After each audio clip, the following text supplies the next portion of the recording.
À la version longue, cette semaine, je reçois Sébastien Corbeil, qui est le fondateur de RX1 Nation, qui est en fait un programme, une philosophie d'entraînement. On va en parler abondamment dans l'émission, mais c'est vraiment une belle rencontre que j'ai eue avec lui. J'aime la façon d'amener en fait l'entraînement en étant plus viré vers le groupe, vers quasiment un sport. En fait, c'est vraiment de s'entraîner en équipe et d'atteindre un but ensemble au lieu d'être juste seul à pousser une machine ou à faire des répétitions. Il y a quelque chose de plus inclusif dans tout ça. C'était vraiment une belle rencontre, vraiment une belle personne. J'ai adoré cette discussion sur l'entraînement, la condition physique. Je trouve qu'on n'en parle pas assez souvent dans la population générale. Alors, j'espère que vous allez apprécier, tout comme moi, cette émission.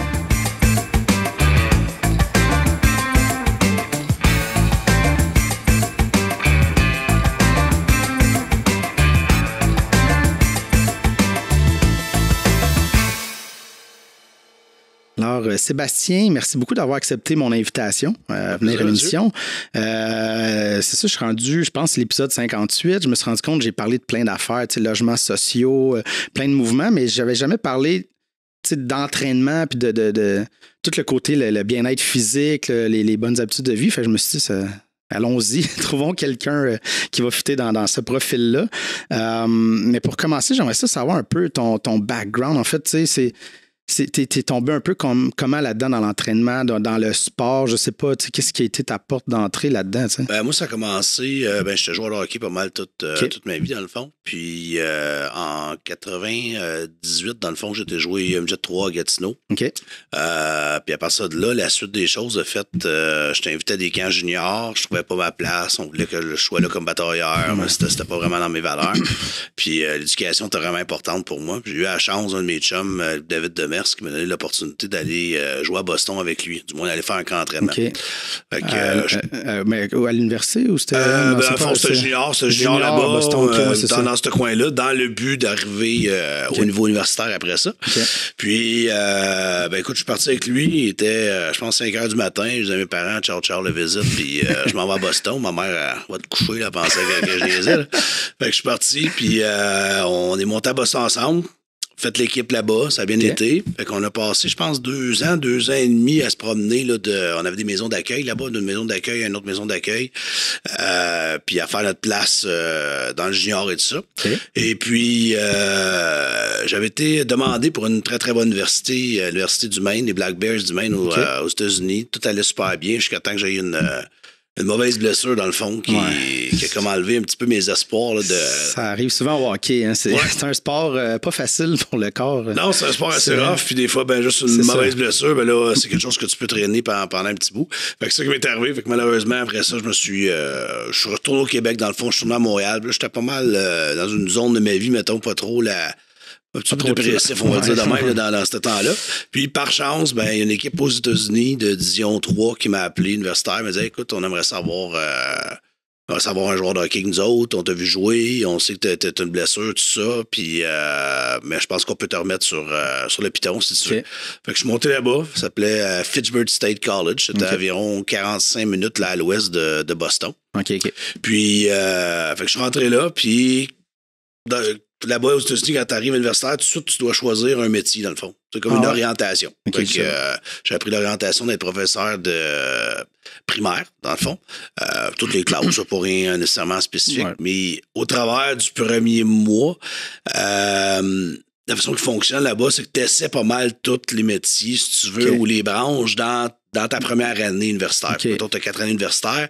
La première, c'est on va te faire toucher un peu à tout pour s'assurer que, justement, si tu n'aimes pas la voie que tu as pris, tu as touché à d'autres voies, que peut-être ça va t'offrir des opportunités. Des fois, ça allume une lumière de dire je trouve ça intéressant. C'est exactement ça qui est arrivé. C'est que là, vu que je allais, moi, pour être professeur d'école, Puis là, j'ai pris un cours en sciences de l'exercice. Puis écoute, c'était le coup de foudre, là, immédiat.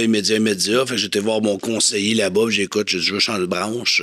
Ça n'a pas été long, je veux m'en aller là-dedans. Mais juste, excuse-moi, sciences, l'exercice, c'est un peu kinésiologue? Ouais, même affaire que kinésiologue. Ouais, il y avait ça, Exercise Science aux États-Unis. Ouais, mais ici, puis c'est kinésiologue. Je voulais juste pour être sûr.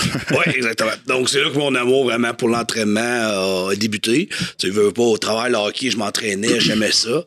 Mais là, d'arriver avec la science en arrière de tout ça. Puis comprendre la mécanique de chaque truc. En fond, quand tu t'entraînais avant, tu sais, plus jeune, junior, tout ça, est-ce que tu étais guidé? Est-ce que tu savais un peu ce que tu faisais ou c'était juste. Des fois, on fait des machines puis on sait pas. On suivait ce que les coachs nous disaient de faire ou les préparateurs physiques de ce temps-là, mais c'était vraiment pas avancé. Là, je veux dire, si les entraînements qu'on connaît aujourd'hui, avoir fait ça à l'âge que j'étais dans ce temps-là, ben, probablement je serais passé avec vous en train de vous parler en ce moment. Je serais peut-être dans un. Non, c'est ça qu'on le voit. Une place en Amérique du Nord. Parce que si on regarde là, juste les jeunes qui arrivent dans la Ligue nationale à cette heure, là, à 18-19 ans, ils arrivent dans une shape que c'était pas ça, il 10 ans. Mais même dans la Ligue nationale, là, tu vois que ça se peaufine à chaque année.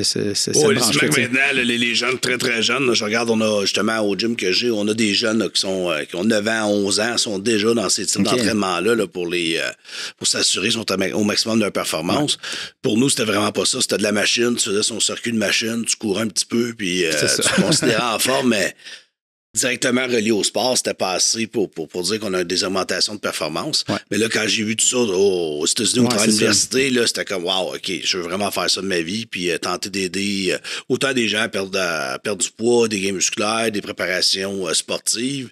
Tout ce niveau-là, c'est offert à moi. Fait que j'ai fait 2 ans et demi à l'université là-bas. Puis ensuite, l'Université Concordia voulait vraiment que je joue au hockey pour eux, ici à Montréal. Fait que là, j'avais des demandes. Pendant que j'étais là-bas, j'avais des demandes d'ici. Fait que j'ai dit, regarde, on fait le chiffre au Canada. J'avais hâte de revoir mes chums, ma famille, tout ça. Puis là, l'offre était bonne. Fait que je suis transféré ici. J'ai terminé, dans le fond, mon université là, en sciences de l'exercice. Puis au travers de ça, Nautilus Plus, ici au Québec, a vraiment un beau programme qu'aussitôt que tu es dans la branche, soit kinésiologue ou sciences d'exercice, tu reçois une lettre, dans le fond, de Nautilus Plus disant, voulez-vous venir travailler chez nous? Fait que dans le fond, aussitôt en 2003, aussitôt que je suis arrivé à Concordia, dans mon premier mois, j'ai reçu cette lettre-là. Rentré au Nautilus Plus à Pointe-Claire, dans le fond. Il y avait la directrice en ce temps-là, c'était UT Saint-Jean. Elle m'a pris sous son aile, puis tout de suite, là, assez rapidement, je pense en 6 mois, j'étais à temps plein au Nautilus Plus. Fait que là, j'essayais de manager l'université puis l'entraînement privé. C'était pas fini encore, ça. Non, ça n'a pas été vraiment facile, cette transition-là, mais en même temps, je tripais tellement, puis la clientèle arrivait, puis tout allait super bien. Là, fait que j'avais pas le choix de me donner à temps plein dans ça. Je savais que c'était ça ma job, c'était ça que je voulais faire dans la vie. Puis de Nautilus Plus, mais là, je pense que j'ai fait 2 ans, peut-être 2-3 ans chez Nautilus Plus. Puis là, de là, après ça, j'ai transféré plus à mon compte privé. Là, j'ai parti ma propre petite compagnie d'entraînement privé. Puis jusqu'à aujourd'hui, il m'en reste pas beaucoup de privé, là, mais ça t'a pas mal resté là, dans l'entraînement. Dans l'entraînement. OK. Fait que tout ça a mené à, là, je sais pas si je saute les étapes, là, mais RX1 Nation, c'est né comment cette idée-là, en fait? Est-ce qu'il y a un gap, peut-être que j'ai sauté? Non, dans le fond, si on recule à moi... dans le fond, pour RX1 Nation, pour ceux qui savent pas Peut-être l'expliquer, moi je le sais. Mais... En partant, dans le fond, c'est une compagnie que j'ai fondée avec les gens du Fitness Loft, une clinique d'entraînement dans le West Island où on travaillait ensemble. Puis on avait des cours de groupe à tous les jeudis soirs. Donc eux autres, on avait des cours de groupe avec leurs clients. Moi, j'en avais avec les miens. Puis là, à un moment donné, on s'est dit, regarde, on fait ça un soir, parce que toute la gang, là, on s'en va ensemble. Puis on a fait ça chez nous, à Vaudreuil. Ben, j'ai été à la maison, puis on va faire un petit barbecue après, ça va être bien le fun. Fait que là, ce qu'on avait fait, on avait dit, regarde, on va faire un genre de parcours de 4-5 km, puis il y aura des stations d'entraînement partout sur 4-5 km. Par exemple, les gens, il fallait qu'ils tirent mon auto, ils ont été faire du kayak sur le bord de l'eau à Hudson, ils levaient des barres d'haltérophilie. Puis le feedback après, il était vraiment, vraiment bon. Les gens qui ont fait ça, ils ont vraiment trippé, là, dans la soirée. Fait que là, on s'est dit, on était à 5 garages. On s'est dit, écoute, je pense qu'on a un produit, tu sais, on est entre toute la popularité du CrossFit, on est entre la popularité du Spartan Race, mais on pourrait aller quelque chose un mix un peu hybride, là, tu sais. Aujourd'hui, c'est demain, ça s'appelle des courses hybrides. Okay. Fait qu'on let's go, on se lance là-dedans. Fait que c'est là que ça a débuté, en 2012, là, pas mal dans ma cour chez nous, puis dans le garage. Puis on a bâti ça tranquillement. Puis là, ben, on est rendu un circuit maintenant là, partout au travers le Québec, là, que ce soit dans Estrie, à Montérégie-Est, à Gatineau, à Québec, dans le coin de Trois-Rivières aussi, Repentigny, là, vraiment partout, en long et en large. Au Lac-Saint-Jean, là, ça va être la première année au Lac-Saint-Jean. Okay. C'est une nouvelle région qu'on a développée. Fait qu'on a des courses partout au travers le Québec.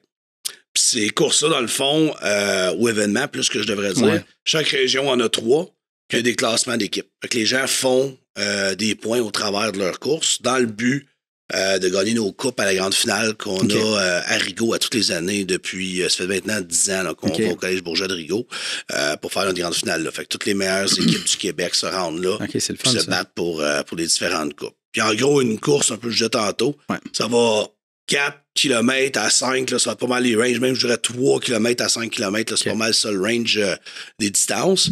Puis, à l'intérieur de ça, ben, tu as une dizaine de stations d'entraînement fonctionnel, que ce soit lancer un ballon, transporter une poche de sable, lever des barres d'haltéro, flipper un tire, faire des set-ups, des push-ups, des types d'entraînement qu'on peut voir là, dans les gyms là, d'entraînement fonctionnel.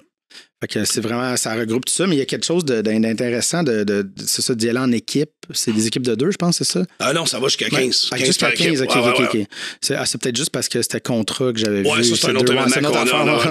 Peut-être là, je me suis mélangé, mais ouais, c'est que l'idée des équipes, je trouve ça intéressant parce que ça amène, tu sais, parce que souvent l'entraînement, c'est extrêmement solitaire dans le sens que c'est toi qui fais quelque chose, mais l'idée d'avoir une équipe, il y a quelque chose qu'on amène un peu de l'entraide ou...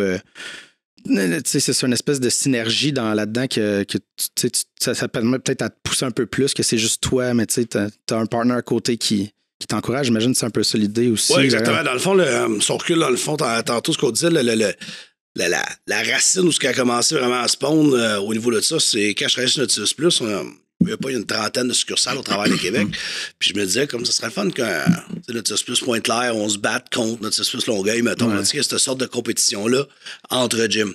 J'avais fait une proposition dans ce temps-là à Nautilus Plus, mais on était, en tant que compagnie, on n'était pas nécessairement rendu là encore là, pour ce type de proposition-là. Donc, les Nautilus Plus n'étaient pas adaptés dans l'entraînement fonctionnel dans cette période de temps-là. Aujourd'hui, ils sont très bien adaptés, mais pas dans ce temps-là. Donc, l'idée en arrière du côté équipe était présente là, à la racine de ce projet-là, puis était surtout parce que moi, j'ai des grosses valeurs d'inclusion. Puis, je trouve ça plate, quand on regarde la part des sports au travers le monde, que ce soit le soccer, le hockey, ben, le parent est assis dans les estrades, puis regarde son enfant jouer. Ouais. L'enfant, il a 9 ans, puis il peut pas jouer avec les enfants de 13 ans. Ou l'enfant de 13 ans, il peut pas jouer avec des enfants de 9 ans. C'est vraiment tout par gros pâche. Puis, c'est correct, là, j'ai rien contre ce concept-là, mais je trouvais qu'il manquait quelque chose où on peut tous être ensemble. Le parent avec ses enfants peut-tu être dans la même équipe puis partager le même sport. Puis aussi la base que l'entraînement, c'est le sport, un des sports les plus pratiqués dans le fond qu'il n'y a pas au monde. Tout le monde s'entraîne d'une certaine façon. Ouais. Mais là, à un moment donné, t'entraîner pour perdre de poids, t'entraîner pour du gain musculaire, ça devient, à un moment donné, tu voudrais que tu te bats contre quelque chose. Bon, ben là, je perds du poids, j'en gagne, je perds du poids. C'est une roue qui tourne sans arrêt. Tu gagnes musculaire, ben, jusqu'à où tu peux gagner du muscle. Il y a comme une limite à un moment donné, de façon naturelle à le faire. Fait il y a comme un blocage au niveau de cet objectif-là. Fait que là, je me disais, pourquoi pas prendre ça puis en rendre un sport. Que là, tu vas t'entraîner, puis OK, ben là, je vais m'entraîner parce que je veux aider mon équipe. Ouais, c'est ça. Donc là, l'objectif il est différent. Tu t'en vas au gym en disant, OK, ben là, ma course à pied, elle n'arrache pas mal. Fait que let's go, coach. Faut que j'améliore ma course à pied, ci et ça, parce que l'équipe a besoin que je sois plus en forme pour ça. Puis ce qu'on a remarqué au travers des années, au travers de ça, qu'est-ce qui s'est passé? Les gens ont gagné du muscle. Ouais. Les gens ont perdu du gras. Mais vu qu'ils n'ont pas eu à focusser là-dessus, ça s'est fait naturellement, tout ce processus-là. Oui, parce qu'on s'entend, l'entraînement, en tout cas, je vais parler de moi. Là. C'est souvent un combat. Je me suis inscrit une fois à un gym. Ça n'a pas duré si longtemps parce que c'est ça, moi, ce que j'aime. Je joue au hockey Cosum à chaque jeudi. J'aime, c'est ça, le sport, l'espèce de... Je m'en vais là, mais dans ma tête, je ne vais pas courir pendant 2 heures. Je veux essayer de faire des buts. Je vais essayer de scorer. Je suis avec mes amis. Fait que je me rends pas compte, entre guillemets, que je dépense de l'énergie. Mais quand j'ai essayé le gym, c'est ça. Là, on dit vite, tu tombes dans ta tête. Ou même, des fois, j'essaie. Ça, c'est un autre truc qu'on pourrait parler, l'espèce de discipline d'entraînement que j'ai bien de la misère, mais de dire, des fois, je vais aller courir pas en prévision du hockey. Mais quand je vais courir, je fais juste... Pour essayer de me minder, ben, je pense au hockey, je pense à des jeux, je pense à des affaires. Sinon, Sinon, je me rends compte que je cours, mais je cours pourquoi? Je cours en rond, je reviens chez nous, puis on dirait que je deviens trop comme conscient de ça, puis ça devient dur de garder la motivation. En tout cas, je parle pour moi, là, mais j'imagine que c'est un peu ça aussi pour les gens. C'est un peu ça, cette affaire-là de motivation que tu parles, tout le monde le frappe, puis un gros pourcentage. La raison, je pense qu'on est, monsieur Père, dans la stat, c'était comme 3-4% des gens qui sont vraiment dans un gym régulièrement, qui ont un membership dans un gym. C'est très, très, très minime. Là. Ne prenez pas à stats pour du cash. Là, c'est de mémoire environ. Là, okay? Donc, tu as encore un immense pourcentage de gens qui viennent même pas au gym. Là. Sont zéro, parlent pas d'entraînement. Le gros, c'est ça, c'est un engagement que tu dois prendre quand tu t'en vas t'entraîner. Fait que c'est sûr qu'en prenant l'entraînement puis disant OK, ça va devenir un sport à la place. Oui, c'est ça. Là, ce qui est décalé de ça, c'est avoir des cours de groupe en préparation pour ça. Ouais. Fait que là, si on regarde le centre qu'on a ouvert samedi passé, justement, puis là, on est rendu à, je pense, 11 licenciés au travers du Québec, en plus des Notus Plus qui sont licenciés avec nous, c'est un peu ça, c'est de créer des cours de groupe parce que là, la personne, elle s'en vient avec sa gang de chums, un peu comme quand on va jouer au hockey. Ouais. Là, ça arrive, ça jase de type de ça, comme quand on s'habille dans la chambre de hockey avant de jouer. Puis là, paf, l'entraînement part. Là, oui, tu t'entraînes, mais t'es avec ta gang, tu sais, tu te fais un high five, hey Joe, comment ça va, papa? Ouais. Tu t'unis, même affaire, tu te remets à jaser un petit peu après ton entraînement. Ouais. Donc là, t'es rendu que t'as hâte d'aller à ton cours de groupe, t'as hâte de voir ta gang de chum. C'est ça. C'est plus comme faut que j'y aille parce que j'ai cet objectif-là, donc j'ai pas le choix. Ouais, puis là, tu te bats pendant 1 heure contre faut que je fasse telle machin, faut que je fasse telle affaire. Puis de suivre un programme, la même affaire, tu sais, que puis encore une fois, rien contre des programmes, j'en donne encore des programmes. Il y a des gens qui aiment ça, puis ça l'amène un résultat aussi plus rapide en ayant un bon programme que tu suis et tu es discipliné. Mais là, le mot que je viens de dire, discipliné, il y a beaucoup de gens qui ne le sont pas. C'est ça. Donc là, en cours de groupe, on vient d'effacer un petit peu cet élément-là de discipline, parce que à part te dire, faut que j'y aille. Pour le reste, après, t'as pas de casse à la tête dans le gym à dire, je vais suivre, il faut que je fasse 3 sets 2, faut que j'augmente mon poids pour avoir moi-même. Non. Le coach, il est là, c'est un cours de groupe, il va te pousser, let's go, augmente ta charge, fais ci, fais ça. Puis la course à pied, c'est pareil, en l'intégrant dans les cours. Ouais. C'est important, toute la portion cardiovasculaire, t'as bien beau être fort, puis tout ça, puis être endurant, mais si ton cardio n'est jamais stressé, t'es pas plus en santé cardiovasculairement. Là. Donc, en intégrant toute cette portion-là de course à pied ou faire du rameur à l'intérieur des cours de groupe, là, encore une fois, OK, j'ai pas besoin de tant que ça de sortir là, pour aller faire la course parce qu'on a déjà fait 3 km lundi, on a fait un mercredi. Ouais. Fait que j'ai déjà une base de course faite cette semaine. Je peux sortir peut-être juste une fois, aller faire un 3 ou un 4 ou un 5. Là, je veux vraiment améliorer cette facette-là de moi-même. Oui, c'est ça. On va revenir peut-être à Ericsson Nation. Peut-être expliquer là, parce qu'il y a plusieurs branches en fait qui s'est développé avec le temps. J'imagine en fait ce qui a l'air d'être en fait le core qui était la création, c'est le Nation Tour, c'est ça? Ça, c'est les événements qu'on parlait. Au début, RX1 Nation, on était des événements que j'ai parlé tantôt. Ouais, c'est ça. Fait que les 3 courses par ville, la grande finale, c'était RX1 Nation. On a eu des investisseurs qui sont arrivés, il y a le couple il y a 2 ans de ça exactement, dans l'aventure. Puis avec eux, on a décidé de créer différents départements, dont un département qui est des événements qui n'a pas rapport avec ce qu'on faisait chez RX1 Nation. Fait que ce qu'on a fait, c'est qu'on a dit, OK, ce qu'on faisait avant, on va appeler ça Nation Tour. Maintenant, le vieux RX1 Nation est maintenant le Nation Tour. Puis on s'est créé des événements on the side, comme les trails. On en a une qui s'en vient dans pas long, là, le trail du Morigo, qui est le 22 octobre, je ne me trompe pas. Okay. On a le trail des Pionniers qu'on a fait à Saint-Donat au mois de septembre passé. Fait qu'on crée des événements. Il y a eu un contrat que je pense qu'un de tes collègues a participé là, il y a une couple de semaines aussi. Fait qu'on a commencé à créer des événements on the side pour aller chercher une nouvelle sorte de clientèle. Puis aussi pour faire du cross-reference. Fait que les gens qui viennent au trail, on peut leur envoyer de l'information sur le Nation Tour. Les gens du Nation Tour peuvent leur envoyer de l'information au trail. Ouais, c'est ça. Fait qu'overall, ça nous crée une clientèle plus large pour partager nos informations qu'on a à leur partager. Puis, on a aussi un département, on a ouvert Junior. Ça qui est roulé par Karine Roy. Vous l'avez déjà reçu dans une. Oui, c'est Chantal qui l'avait reçu dans c'est ça, exactement. Émission, ouais. Donc, Karine, elle est directrice du département Junior. Fait que ça, dans le Junior, ce qu'on fait, on a le réseau des sports études du Québec, je pense du Lac-Saint-Louis puis de l'Outaouais, qu'on est bien ancré là, qui ont des ligues, dans le fond, RX1 Nation, dans le fond, dans chacun dans leur ville. Okay. On fait aussi des événements scolaires dans différentes écoles partout au travers le Québec. Fait que les gens, une école nous appelle, on arrive là avec notre équipement, puis tous les jeunes passent au travers d'un circuit d'entraînement. c'est pas mal le junior, là, en grosso modo, là, ce qu'on frappe. Puis aussi, junior, il y a un volet où c'est un petit peu plus corporatif, parce que là, ben, les villes veulent nous recevoir pour, je sais pas, le cirque de Vaudreuil, puis il y a le goût d'avoir une station là, où c'est RX One Nation, puis les enfants passent au travers, ben, on offre aussi ce service-là. Okay. Puis, on a développé aussi le département corporatif. Ça, c'est tout nouveau. Ça, il existe depuis un petit bout, mais c'est tout nouveau qu'on met un effort dessus. Puis on a créé un produit qui s'appelle le défi propulsion dans ça.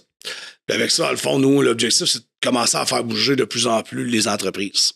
Puis au-delà des faire bouger, en ce moment, c'est dur de trouver des travailleurs. On le sait partout, là, on en cherche des employés.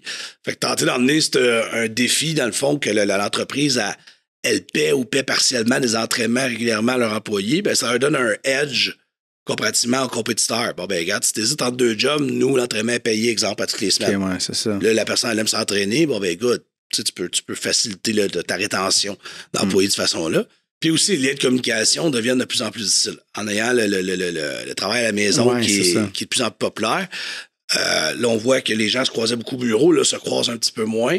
Donc, les communications sont beaucoup plus difficiles. Là, en s'entraînant au moins, disant, ben, une fois par semaine ou 2 fois par semaine, on va s'entraîner ensemble. Là, les liens de communication reprennent. Parce que là, il arrive un petit peu plus tôt, ça jase un peu de job, ça s'entraîne, ça a un peu de job après. Il crée des liens, là, ça va manger au resto. Hey, c'était tough l'entraînement cette semaine. Hey. Là, ils n'ont pas parlé à un peu un bout. Là, hey, j'ai tel projet. Donc, ça augmente beaucoup les liens de communication avec ce défi-là qu'on a créé. Puis finalement, ben, notre dernier département, c'est celui du fitness. Okay. Donc, le fitness, lui, il a vraiment commencé quasiment même avant que nos investisseurs arrivent. Là, ça fait un petit bout qu'on est là-dessus. C'est qu'on vend des licences de droit d'utiliser le nom RX1 Fitness dans différents gyms au travers du Québec ou des gens qui veulent juste commencer leur entreprise tout court. Okay. Là, je pense que ma mémoire est bonne. On en a 11 présentement à travers le Québec, en plus de Nautilus Plus, dans le fond, qui sont aussi licenciés avec nous. Là, ça veut dire qu'ils font des cours RX1 Fitness dans leur centre. Fait que ça a quand même, ça s'est diversifié en 10 ans. Là, tu vas avoir une certaine fierté. Tu te dis, j'ai parti ça dans ma cour arrière pour le plaisir un soir, puis de voir 10 ans plus tard, OK, il y a quelque chose. Les gens répondent, ils doivent avoir une certaine fierté, j'imagine. Ouais, ben, oui, une fierté de voir. La sorte d'amplitude que ça l'a pris, oui, mais la fierté est vraiment là. Puis là, mes employés qui vont écouter ça vont tout sourire, mais la fierté est vraiment au niveau de les réussites qu'on a avec les gens. Là, comment on réussit à changer leur vie. Ça, c'est vraiment, honnêtement, c'est vraiment spécial. Puis la synergie qu'on a, là, tous les employés ensemble, là, l'équipe qui travaille en arrière de ça, c'est comme, on dirait qu'on s'en va pas travailler. Là. On se lève le matin, puis c'est comme, OK, ben, on s'en va s'amuser, puis qu'est-ce qu'on s'en va. Comment on peut aller aider les gens encore plus? Comment on peut donner ces opportunités-là davantage à certaines personnes? Fait qu'il y a plus une grande fierté en arrière que nos valeurs qu'on s'est données direct depuis le début, l'inclusion surtout. Est bien respectée à tous les jours. On a une belle ambiance de travail. Puis les gens vraiment là grandissent dans notre entreprise. Puis on change les vies dans l'entreprise. Vraiment, ça, la motivation numéro 1. Ouais, ça, c'est le fun. Puis tu parlais d'inclusion. Tu sais, c'est une affaire qu'on dirait des fois quand on pense au gym. Mettons, je peux parler de moi, ou j'ai des amis qui sont inscrits, mais des fois, ça semble intimidant de dire je vais aller au gym, mais là, tu sais pas trop comme. Tu arrives dans cet univers-là, puis tu sais pas trop comme où diriger, quoi. Oui, tu peux te faire un plan, mais des fois, il y a quelque chose d'intimidant, mais là, l'idée de faire des groupes, en fait, ça peut-être ça déjoue cette peur-là, en fait, d'aller au gym, puis de pas savoir quoi faire, puis de quel bar, puis d'être dans les jambes des autres qui sont comme plus habitués. Fait que je sais pas, ça doit aider, ça.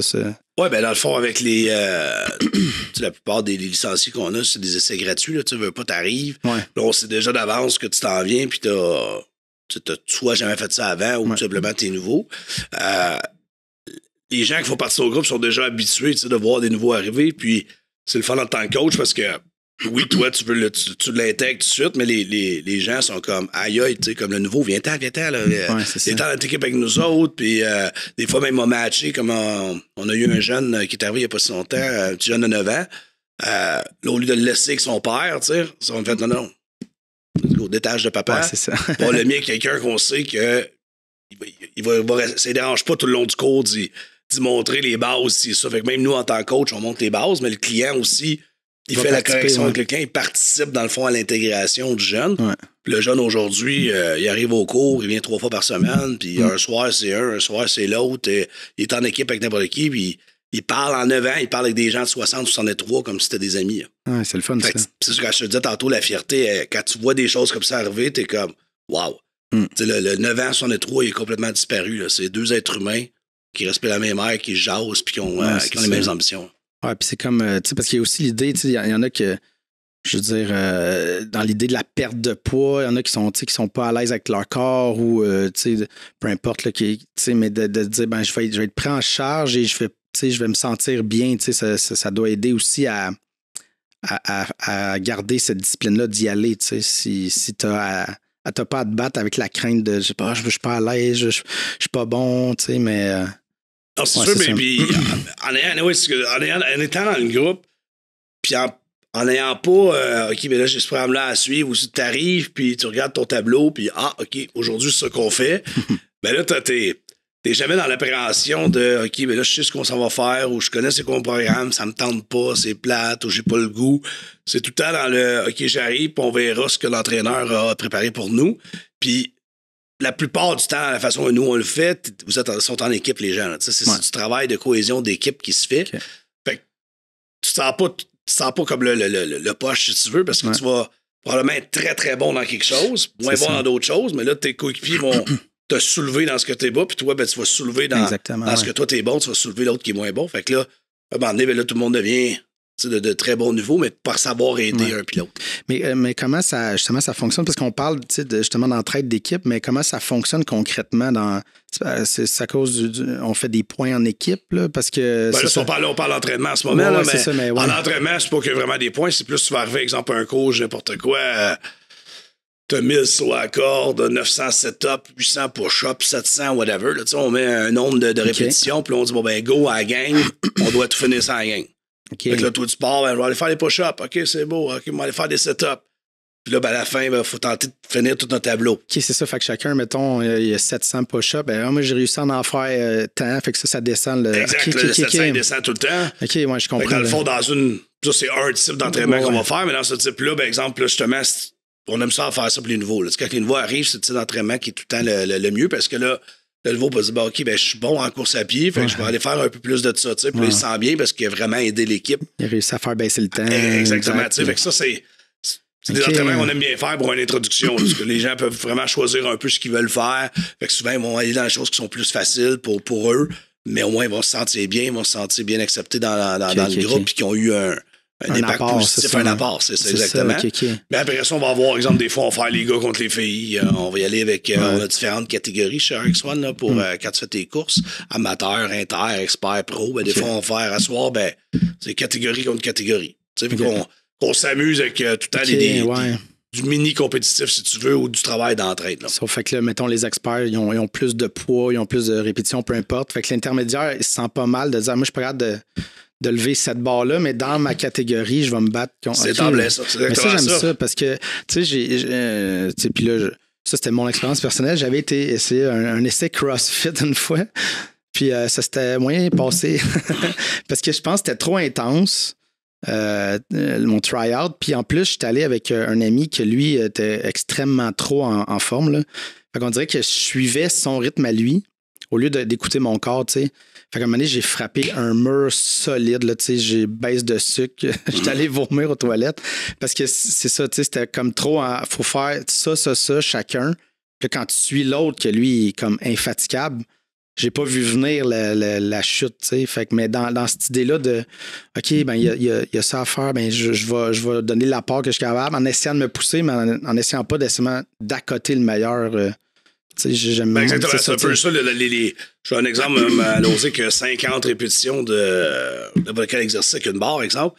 Ben là, toi, en arrivant, nouveau, t'as jamais rien fait. Bon, ben, on va dire amateur ou découverte. Tu sais, t'es comme, on part là, puis un pro va être un pro. Mais là, quand tu vas arriver, tout le monde a 50 reps. Toi, tu vas avoir 50, moi, je vais avoir 50. Tout le monde va avoir 50, mais toi, ça va être 50 avec une barre de 15 livres. Le pro, lui, ça va être 50 avec une barre de 135. Ouais. Au bout de la ligne, là, ce qui va peut-être arriver, c'est que tu bats le pro.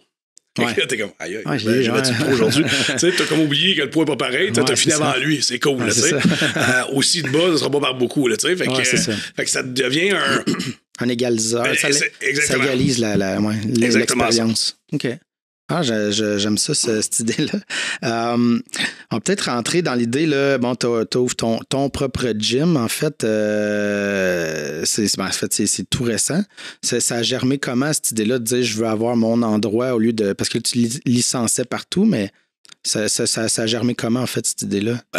Pas mal de choses réussir dans les gyms, ça peut me réussir dans les restaurants. Là. C'est excessivement difficile. OK? Puis tous ceux qui ont des propriétaires de gym qui vont écouter ça et qu'ils comprennent, là, c'est toute une job de réussir dans ça. Puis c'était long, moi, avant de dire écoute, je m'en vais dans un gym parce que j'y croyais pas. Là. Tu sais, je voyais je voyais les statistiques des compétiteurs et tout ça, puis j'étais comme on peut pas se lancer là-dedans. Il n'y a pas assez de dollars comme potentiel dans ça pour tout le stress que ça l'amène. Fait qu'au début, quand on a développé, nous, c'était des licences plein air. C'est-à-dire, tu t'entraînes ton monde dehors, puis that's it.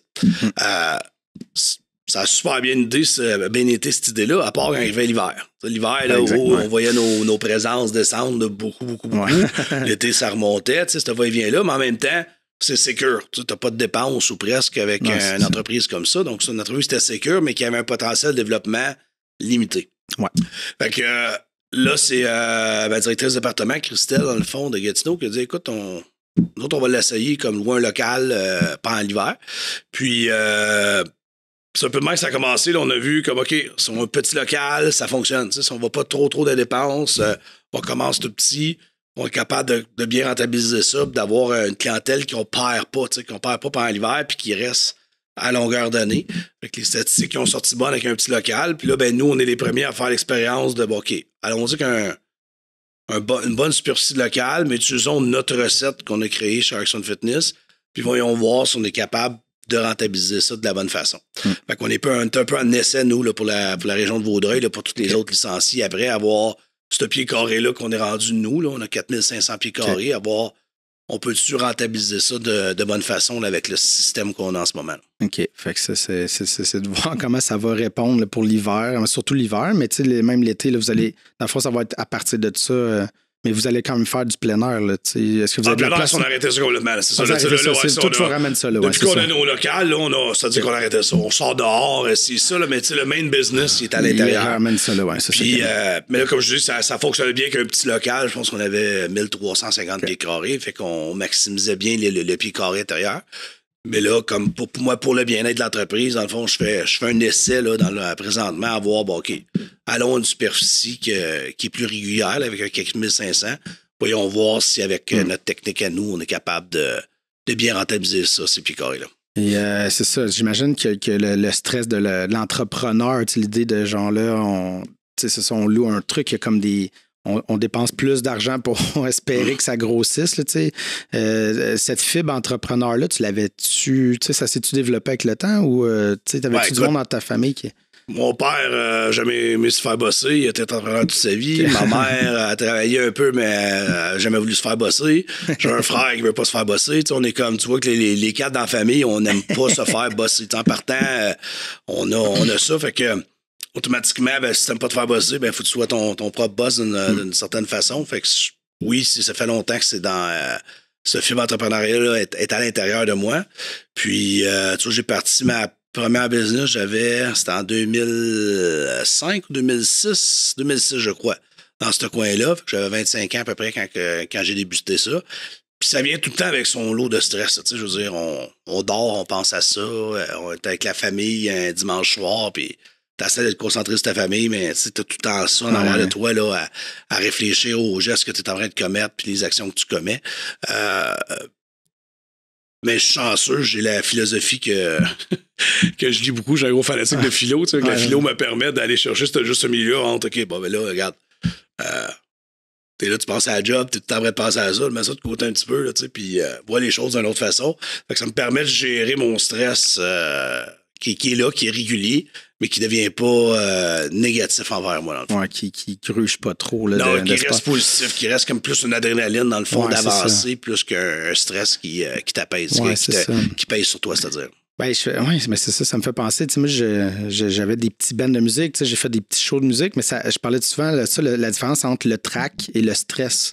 Parce que ça m'est arrivé une fois d'avoir vraiment un stress. Tu sais, le track, je trouvais que c'était positif. C'est l'espèce d'énergie, un peu adrénaline, l'espèce de OK, ça s'en vient, OK, il y a ça. Mais le stress, ça m'est arrivé une fois, là, ça m'a grugé, là, mort. J'étais blanc, je voulais plus y aller. Tu sais, fait que c'est ça, faut comme essayer de le canaliser du côté que ça devienne un moteur de nous pousser vers l'avant, tu sais. Exactement, c'est ça. Et pour, c'est ça, là, comme tu trouves ça là, en fait, as-tu, quand on parle de pénurie de main-d'œuvre, as-tu une crainte aussi de ce bord-là, de dire, il faut que je me trouve du monde, tu sais, faut tout le temps qu'il y ait au moins une personne qui est là, tu sais. Ouais, on est chanceux, nous, ça ne nous affecte pas parce qu'on prend des gens qui sont coureurs chez nous, tu sais, qui participent à nos événements. Okay. C'est eux qu'on rentre dans l'équipe. Fait qu'à tout le fond, on développe l'équipe. C'est jamais quelqu'un de l'extérieur, c'est quelqu'un de l'interne, dans le fond, qu'on vient recruter. Fait que j'ai plus de gens qui m'écrivent disant Seb, t'as-tu quoi pour moi, tu sais, que moi qui est à la recherche là, en ce moment. Là, tu sais, je te dirais, à part les représentants des ventes, on dirait que ça n'existe plus sur le marché maintenant. Non, c'est ça. Très difficile à trouver. Mais pour le reste, sur le poignet, on est chanceux. C'est ça, on gradue à l'interne. Puis ils sont vraiment super. Là. Tu vois, c'est des gens qui ne lâcheraient pas la job. Là. Ils se donnent corps et âme aux valeurs puis à la vision qu'on a pour RX One Nation. Là. OK. Je voudrais parler du contrat Evan qu'il y a eu, là, parce que je trouvais ça intéressant. Dans le fond, il y avait comme un côté un peu ludique à ça, là, une espèce c'est comme s'il y avait une mission.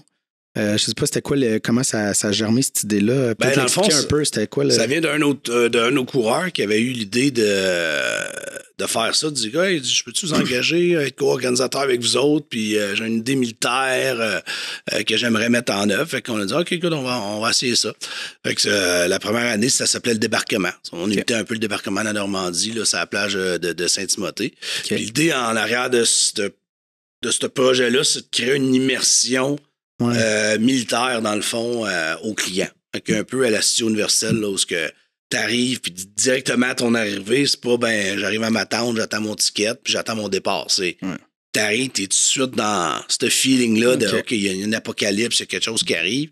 Donc, ton prix du billet, il n'est pas juste l'heure ou l'heure et quart, l'heure et demie que tu fais l'événement, il est vraiment, là, t'arrives dans le parking jusqu'à temps que tu retournes dans le parking. Ouais. T'es dans cette immersion-là, là, dans le fond, militaire. Puis, on l'a créé en équipe de 2.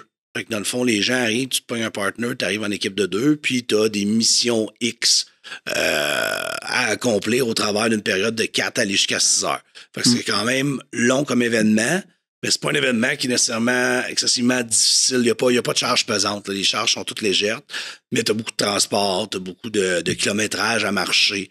Un peu ce qu'un militaire aurait à faire. Tu n'auras jamais de quoi nécessairement pesant à lever lors d'un combat ou quoi que ce soit, là, à moins qu'il transporte des gens. Là. Mais sinon, il est constamment en train de courir, en train de se déplacer, transporter ce qu'il a, tout son équipement sur lui, tout ça. Puis, on l'a pas obligé, mais directement la première année, les gens ont tout de suite embarqué on s'habille puis on se déguise en militaire. Okay, ce qui augmente encore plus le feeling d'immersion qu'on a avec l'événement. Puis cette année, c'était pratiquement 100% là, des athlètes qui sont arrivés qui étaient là, déguisés d'une certaine façon prêts pour l'événement. Ah, puis c'est le fun. Puis ça amène une autre couche, en fait, parce que déjà, il y a l'idée, les équipes, puis de l'entraide, mais ça, on dirait que ça amène une autre couche, peut-être aller chercher aussi d'autres gens c'est quasiment comme pas un escape room, mais tu sais qu'il y a comme un genre il y a une histoire, il y a quelque chose. Fait que ça peut attirer peut-être aussi d'autres gens, tu sais, qui vont, mais c'est le fun, l'espèce d'idée. On essaie de rentrer, on est là, il faut ramper, je sais pas qu'est-ce qu'il y a à faire, on court là, il faut aller faire telle affaire. Moi, j'imagine que ça vous aide à peut-être chercher d'autres mondes. Oui, c'est sûr qu'on a le gros défi qu'on a avec ça. C'est un événement qui est long. Fait que déjà, les gens en partant, c'est comme, OK, je vais-tu aller là? Moi, tu être capable de faire ça.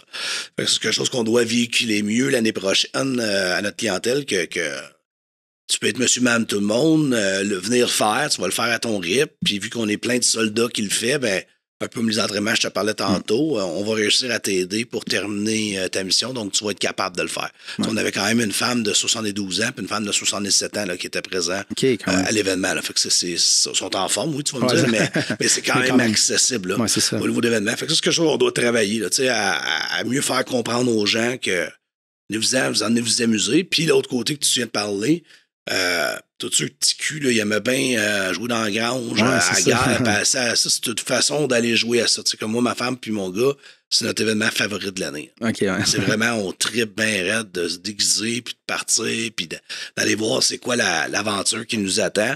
Puis après ça, on arrive à la maison, on en parle au bout. Là, mamie, elle a embarqué cette année. Là, tu sais, c'est ça. Ce côté-là, dans le fond, c'est une autre chose qu'on doit véhiculer davantage aux gens, c'est venez-vous-en vivre une immersion où ce que vous imaginez quand vous étiez petit cul à la maison, ben, venez le vivre pour vrai, là. Oui, c'est ça. Mais ça, Chantal m'avait dit, c'est ta mère, en fait, qui embarquait, c'est ça? À quel âge? C'est 70? 77, 77, OK. C'est ça. Puis ça c'est comme, en fait, comment tu te sens justement de dire, ben, j'embarque mes enfants, ma mère... ça revient à mes valeurs de base que tu vas parler d'inclusion. Ça revient exactement à ça. Là, on est au même événement, puis là, ma mère est venue à ça là, mais elle a fait aussi le Nation Tour au complet. Là, elle a fait tous les événements de l'année, elle n'en manque pas une. Mais tu sais, on était à un événement, puis tu vas voir mon gars qui arrive au fil d'arrivée.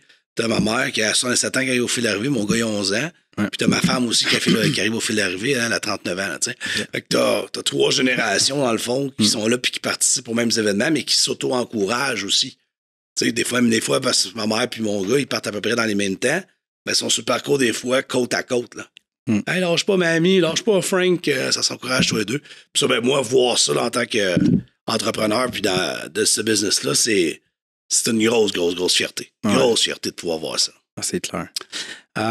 Mettons, as-tu des conseils, quelqu'un comme moi là, qui dit il faudrait que je perde un peu de poids?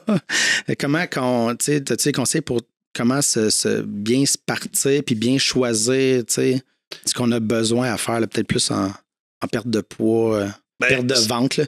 Je parle hypothétiquement de moi. Oh, non, mais la base que je crois fermement, c'est tu dois, pour débuter, là, tu te prends rendez-vous avec un entraîneur, puis au moins d'avoir le programme de nutrition de base. Parce que sans bien manger, tu as bien beau aller au gym 5 fois par semaine, si tu manges mal, il n'y a rien qui va arriver. Là. Oui, tu vas être plus en santé musculairement, cardiovasculairement, mais tu ne perdras pas de poids si ta nourriture n'est pas adéquate. Puis ça, c'est pas ni n'importe quel programme de nutrition sur le coin de la table. Là. Ça, tu dois prendre un rendez-vous avec un entraîneur, puis là, on installe un programme. À partir de là, dans le fond, nous, dans notre philosophie chez Action Fitness, il est à faire les cours d'une base régulière, au moins 3 fois par semaine, ou 2 fois plus 2 courses. C'est ça, on vérifie avec le client. Puis ça, nous, on va s'assurer que ta dépense énergétique est bonne dans ta semaine, puis que ton overall, dans le fond, ton général, tu deviens meilleur athlète. Tu deviens un meilleure capacité cardiovasculaire, plus fort, plus puissant. Mais si t'as pas, là, on vient à perdre de poids, si t'as pas un plan alimentaire, tu y arriveras pas. Là, parce que des fois, même, tu peux arriver puis ils m'ont dit juste de couper tous mes pains. OK, parfait, je coupe tous mes pains, mais là, t'es au workout, t'as aucune énergie, t'as aucune progression. Là, tout d'un coup, tu tombes dépressif. Le dépressif, là, tu retournes à tes vieilles habitudes, manger du sucre, de la crème glacée, de ci, de ça. Puis ça te tente moins de t'entraîner. Ça te tente de t'entraîner, tu lâches l'entraînement, là, t'es revenu où tu étais. Tu comprends-tu? Fait que d'avoir de quoi d'adéquat, puis je t'en dis, le guide alimentaire canadien, il a tout un été pas mal bien fait. Là, quand il est bien suivi, tu matches ça avec un peu à la Weight Watchers, un peu avec le système de points. Là, tu matches ça ensemble, c'est-à-dire mange pas plus que tant, puis ça, puis à l'intérieur des proportions du guide alimentaire canadien, là, ça devrait être correct. T'es supposé d'être correct avec ça. Mais ça reste que c'est pas une loi générale. Fais juste ça, puis va-t'en chez vous. On s'assied ensemble. C'est combien de fois par semaine tu vas t'entraîner? Quel est ton objectif de poids? Sur combien de temps que tu veux le perdre? Il y a toutes ces choses-là qui rentrent en ligne de compte. Les choses que tu aimes manger, que tu n'aimes pas manger. J'ai bien beau t'écrire de quoi. Si tu n'aimes pas la moitié de ce que j'ai écrit, tu le feras pas. Puis il y a aussi ton habitude de vie. Si t'es quelqu'un qui se lève à 10 h le matin, puis qui se couche à 2 h du matin, ben tes déjeuners, dîners, tout ça ne seront pas comme les gens conventionnels. Fait qu'on va s'adapter, dans le fond, à ton rythme de vie. Si t'as 4 enfants, puis là, tu dis, ben moi, je ne ferai pas 2 repas. Là. Ben, mes enfants, il faut qu'ils mangent des pâtes, il faut qu'ils mangent ci, ils mangent ça. Ben, OK, ben comment on peut adapter ça, dans le fond, là, pour que ça ne devienne pas une job de plus de t'occuper de ta nourriture? Puis j'imagine, tu sais, c'est ça, puis ça, je lance la supposition, tu pourras confirmer, mais tu sais, souvent, le monde... ils veulent aller pour le truc qui va être rapide. J'ai l'impression que c'est pas la voie qui est la meilleure. C'est vraiment pas la loi. L'espèce de diète, fondre rapidement, mais j'ai l'impression que si tu fonds rapidement, c'est mauvais signe. Là, parce que tu n'auras pas la vraie habitude. J'ai aucun taux de succès avec les gens qui l'ont perdu rapidement. Ouais, c'est ça. Aucun. Quand ils perdent rapidement, souvent, même ils reviennent et ils en ont repris plus après. Ouais. Les succès qu'on a, ça fait 19 ans, là. Ouais, ça fait 19 ans que je suis entraîneur. En 2003, j'ai commencé. Puis les succès que j'ai eus, c'est sûr que ça s'est fait vraiment sur le long terme. Ils sont pas petit peu par petit peu. Puis tout dans la vie des montagnes russes. Hein? C'est dans tout. C'est normal. Fait que, tu perds. Oh, j'en gagne un peu. Perds, j'en gagne un peu. Mais tranquillement, la montagne russe, ça s'en va vers le bas. Ça va vers la perte de poids. Puis à un moment donné, aussi, c'est de trouver où tu es confortable dans ta vie. Tu sais, moi, en ce moment, mettons, moi, à 40 ans, à 25 ans, j'avais des abdos. Je me voyais à tout. À 40 ans, pour moi, dans la vie que je vis, ça n'a plus de sens de maîtriser ma nourriture puis faire le nombre d'heures d'entraînement pour conserver ça. Parce que ça, c'est ma famille qui va en écoper ou la job qui va en écoper. Fait que, dépendant où tu es dans ta vie, à un moment donné, tu te dis, OK, je vais être en santé, j'aime ça bien pareil. Fait qu'il est où mon juste milieu que ça se fait bien? Ça se fait bien maintenir ce que j'ai acquis puis que je peux conserver. Puis à un moment donné, là, ma vie devient moins active, les enfants sont rendus plus grands. Là, j'ai goût de retourner au look que j'avais avant. OK, let's go, on met au chaon pour retourner là. T'sais? C'est ça. On peut changer nos objectifs. Là, il faut pas. C'est ça, faut accepter les petites victoires aussi là-dedans, j'imagine. Avez-vous. C'est une façon que tu vas aussi. Ce que tu viens de dire, c'est bon parce que c'est une façon que tu vas être confortable puis tu vas sentir que tu atteins les objectifs. Parce que l'objectif, des fois, si tu dis, je lance n'importe quoi, ton objectif, c'est de peser 140 livres. Si tu es stické là-dessus, là, c'est comme, t'es face à un objectif peut-être qui n'est jamais atteignable parce que tu ne réalises pas que ta vie ne te le permet pas. Tu comprends-tu? Mais au moins, en faisant des réalisations que, OK, dans ce stade de vie-là, je me regarde dans le miroir, honnêtement, je suis satisfait, j'aime ce que j'ai là.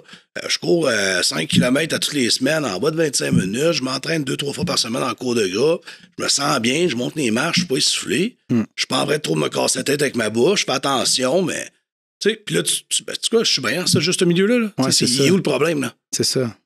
Tu sais, c'est surtout si tu te dis, je peux manger potentiellement ce que je veux, puis ça se maintient, tu sais. Fait que c'est déjà comme bon, là. C'est aussi de jouer avec ton... Tu vas tout en jouer un petit peu, parce que là, OK, t'es rendu à un tel poids que t'es confortable, ou un look que t'es confortable. OK, là, je vais recommencer à tricher un petit peu. Puis t'es bon pendant peut-être 1 mois, 2 mois, 3 mois. T'as pris un petit peu de poids. OK, c'est quoi là, ça commence à me fatiguer. On recommence à faire attention. Fait que là, tu joues cette petite montagne russe-là, mais elle n'est pas stressante. Tu sais que, mettons, dans ton cas, mettons, ça serait quoi ton poids? Mais là, moi, je suis en bas de 200 livres. Là. En bas de 200 livres. Fait que, mettons, on va avec 190. Si tu vois 190, je suis bien. Parfait. Quand tu vois 195, ding, ding, ding, OK, on refait attention. On descend à 185. Oh, là, tu te laisses aller, tu montes à 100. Tu es tout le temps proche de où est-ce que tu es bien et tu es confortable, mais tu n'es pas en train de mettre les menottes 365 jours par année. Là. Ouais. Moi, c'est drôle parce qu'il y a un bout, là, j'écoute moins la boxe, mais j'écoutais souvent la boxe. Puis là, je regardais le poids, mettons, les gens de ma grandeur qui se battent à la boxe. Puis mon Dieu, il faudrait que je perde beaucoup de poids pour me rendre là. Mais ça, on s'entend que c'est une autre affaire, là, le poids des boxeurs. Là, mais des fois, je dis, mon Dieu, les 5 pieds 6, ils se battent à 130, puis j'étais à 190. Mais ça, c'est une autre affaire.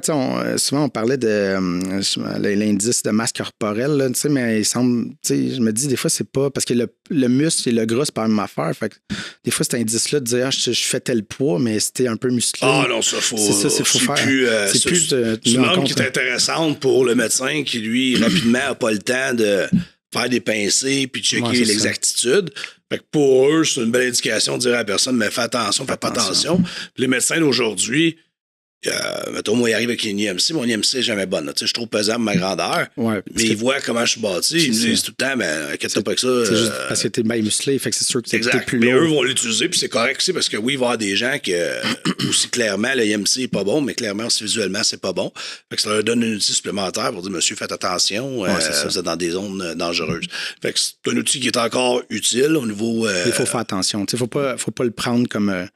L'espèce de norme. Il faut que j'aille ce poids-là parce que la norme me dit que c'est non, vraiment pas. Vraiment pas. Parce que oui, si quelqu'un a une bonne masse musculaire puis il n'est pas trop grand, ben son IMC sera pas bonne. Fait qu'on peut pas se baser là-dessus là, pour régler tes objectifs de vie, mais comme je dis, au niveau médical, pour le docteur, lui, ça lui donne une position rapide au moins pour dire à la personne, ben regarde, fais attention, on va voir un entraîneur ou quoi que ce soit. En salle, par contre, ben là, d'arriver avec une pincée, dans le fond, aller trouver la composition corporelle de la personne, combien de livres de gras qu'il y a, combien de masse maigre qu'il y a sur son corps. Là, ça, c'est bien. Parce que là, avec ça, tu es capable de dire, ben écoute, regarde, t'as du muscle, t'en as en masse. Ne stresse pas avec ça. Là. Ta masse maigre est super belle. Par contre, ton gras, t'as un 20-25 livres de trop. Fait que faisons l'entraînement qu'on conserve ta masse musculaire, puis assons-nous de perdre le gras. Tu sais, le contraire est aussi vrai. Des fois, tu vas empoigner. Le gars, il est mince. C'est un chicot. Il y a 6-7% de gras. Ben là, toi, t'as pas de trouble avec le gras. Là, fait qu'on va manger, mon homme. Là. Ouais, c'est ça. Let's go. Ça prend de la calorie, toi, dans ton cas, pour atteindre ton objectif de masse musculaire. On dévore. On y va. Et je vais ramener ça encore. Moi, dans le sens que moi, souvent, mon objectif, c'est vraiment le COSOM. Je vais être plus performant parce qu'on joue 2 heures, on fait du 3 contre 3 à pied, fait qu'on s'entend que c'est extrêmement intense, c'est du up and down. Fait que souvent, j'ai plus le réflexe de dire, dans la semaine, je vais aller courir. On dirait que je veux juste viser cardio, mais j'imagine que je suis pas de. Il faudrait que je fasse autre chose. Ben oui, tu as une facette très importante. Ben, je veux pas, tu cours pendant une longue période de temps, mais tu cours, contrairement au hockey, moi, je suis souvent sur la glace, je pense. Hein? Je me trompe pas en COSOM. Il y a pas beaucoup de changements. Il y a beaucoup de changements. On vient vite. Là. Vous avez un cardio qui est en continu, donc oui, ta course à pied est vraiment bonne pour faire ça. Là. C'est très bien. Puis, tu travailles différentes facettes de ta course à pied, de la longue distance, mais aussi des courtes distances, de la course en intervalle, tout ça va t'aider. Mais en gros, au hockey, ou que ce soit COSOM ou sur la glace, c'est la puissance, dans le fond, qui est très, très important. Parce que là, tu vas faire tout le temps des stop and go. Tu s'en vas dans ton coin, tu as besoin de revenir en avant du net. Mais la vitesse dans laquelle tu vas passer du coin avant du net, là, tu tombes dans ta puissance. Donc, c'est plus musculaire. Puis là, c'est plus musculaire. C'est plus en salle, dans le fond, que tu travailles ces types de puissance-là. Ah, c'est ça. Parce que j'avais le réflexe de je vais aller courir, tu sais, puis dans la semaine, faire beaucoup des intervalles. En fait, souvent, c'est plus de l'explosion que j'essaie de faire pour parce que le COSOM, souvent ça. Surtout du 3 contre 3, on s'entend que tu joues pas position. Là. Fait que si tu attaques, tu te fais intercepter, il faut que tu reviennes. T'as pas le choix. Là. Fait que souvent, on dirait, je vais aller courir, puis je vais faire ça un peu jogger, marcher, puis OK, là, j'explose, j'arrête. Tu perds pas ton temps le faisant, vraiment, c'est bien que tu fasses ça. Mais il faut que je rajoute autre chose. Tu rajoutes soit la salle ou l'exercice pliométrique. Tu vas sur. C'est quoi ça? L'exercice pliométrique, ça va être l'exercice de puissance avec le poids de ton corps. Par exemple, tu fais un squat, tu sautes le plus haut possible, tu as une boxe, saute de sa boxe le plus rapidement possible en temps de temps. Fait que tu fais un exercice de puissance avec ton bas du corps dans ton cas à toi, en utilisant le poids de ton corps. Fait que ça, c'est des belles exercices à entrer. Mettons, tu cours, tu arrêtes au parc, tu fais une couple d'exercices de pliométrie, tu recours. Tout ça, décidément, va aider avec tous les sports de puissance, soit hockey ou soccer. Puis, tu regardes, mon père, il vient de commencer, lui, fait 1 mois. Mon père, jamais a voulu... 19 ans, j'essaie de le convaincre de s'entraîner, puis il n'a jamais voulu rien savoir. Puis là, finalement, vu que sa gang de chums, les Kelly sont embarqués là-dedans, puis tout ça, il a senti comme la pression de, là, tous mes chums le font, je vais y aller, tu sais. Fait qu'il a commencé il y a 1 mois, puis il me disait la semaine passée, justement, là, je viens de voir la différence au hockey, là. Tu sais, au début, je le voyais pas, j'étais tout enraqué, là. Ouais, c'est ça. Mais il dit, là, je vois toute la différence. Mes jambes étaient plus fortes, étaient plus puissantes du tout. Fait que là, je vois la différence. Quand j'arrête dans le coin, puis je redécolle. Je redécolle pas mal plus vite, avec beaucoup plus d'assurance. Ouais, c'est ça. C'est surtout ça. Et as-tu l'impression qu'on parle de plus en plus justement de santé physique, de bien-être depuis tes années là-dedans? Tu as l'impression qu'on en parle assez, en fait, au Québec, de cet apport-là de s'entraîner ou faire du sport? Là, C'est sûr que là, nous qui baignons là-dedans tout le temps, écoute, c'est sans arrêt qu'on. Les gens nous en parlent, on le voit dans les médias sociaux, mais parce qu'on baigne dans ça. À savoir, est-ce que la personne qui baigne pas là-dedans, est-ce qu'elle a assez de. Les publicités ou tout ce que le monde fait, est-ce qu'ils vont chercher assez ce côté-là important? Je ne pourrais pas te répondre. Mais effectivement, dans le cercle qu'on est, moi, je le vois la différence. Je vois des gens qui pensaient pas s'entraîner, qui tout d'un coup s'entraînent. Mais pourquoi pas avant? Mais là, tout d'un coup, ils décident il y a beaucoup plus de gyms qu'il y en avait avant. Il y a beaucoup plus d'opportunités pour les gens de choisir et d'aller dans un centre qui leur convient. Puis 2, dans les médias sociaux, c'est de plus en plus évident. Là, on voit là, les CrossFit Games nous ont aidé tout le monde. Là, que depuis que ça existe, les CrossFit Games, ça a eu une influence vraiment grande sur tout le domaine de l'entraînement fonctionnel depuis qu'ils sont là, parce qu'ils ont créé de quoi que les gens qui ont s'assis devant la TV, on regarde un show, là, on regarde de quoi. Ça. Puis là, t'es comme, OK, ben là, je devrais peut-être m'entraîner moi aussi, là, tu sais, c'est cool ce qu'ils font, tu sais. Fait que eux ont créé une immense impact, une genre de wave, là, tu sais, qui a impacté partout. Puis surtout le Québec. Le Québec, on est sorti très fort là, dans le domaine d'entraînement fonctionnel. Puis pas mal partout maintenant, tu peux trouver des centres. Fait que je pense que l'accessibilité, le fait qu'on le voit aussi régulièrement d'une certaine façon dans les médias sociaux, fait que les gens sont beaucoup plus ouverts maintenant à ça. Là. Et on arrive aussi dans la génération, comme regarde, moi, j'ai entraînement fonctionnel, exemple, j'avais 19-20 ans à peu près dans ces coins-là quand ça commençait à être populaire. Là, je suis 20 ans plus tard. Ouais. Fait que tous les gars de 40 ans, les filles de 40 ans, ben, on a vécu, nous autres, dans cette progression-là. Ouais. Puis là, ben, nos parents nous ont vu vivre là-dedans. Fait que là, ils commencent à voir qu'il y a une ouverture. Fait que là, tu couvres le 0 à 60 ans, il est pas mal couvert. C'est plus le 60 ans passés qui est plus difficile d'aller chercher. Aller chercher, c'est ça. Et puis là, je pense que tu as dit le mot accessibilité, là, mais quand on parle de gym, je pense qu'il y a le côté ça, tu sais, il faut que ce soit proche. En fait, il faut que ce soit facile de te rendre pour aider aussi au processus de... Oui, je peux y aller parce que il faut pas que ça soit un embûche de plus. C'est exactement. Quand tu parles de discipline tantôt, là, pour en avoir une, mais ça fait partie de ça. Si j'ai 20-25 minutes de char à faire, ça va faire être vraiment le fun et une méchante bonne gang. Parce qu'il y a des bonnes chances qu'on n'ira pas. Là, cette accessibilité-là, le fait que quand tu arrives, ben, justement, t'as soit un gym que tout est déjà fait d'avance, le cours, tu as juste à te présenter, tu t'envoies tes chums, tu t'entraînes. Quand cet élément-là est là, c'est plus aller s'entraîner, c'est plus genre, faut que j'y aille, c'est j'ai hâte d'aller voir ma game de chum, puis c'est pas loin de la maison, puis il n'y a pas longtemps, je suis revenu à la maison. Oui, c'est ça. Écoute, c'était tout le temps qu'on avait. Ça a passé vite. Mais merci beaucoup. J'ai vraiment apprécié la discussion. Ça fait plaisir, monsieur. Bien aimé ça aussi.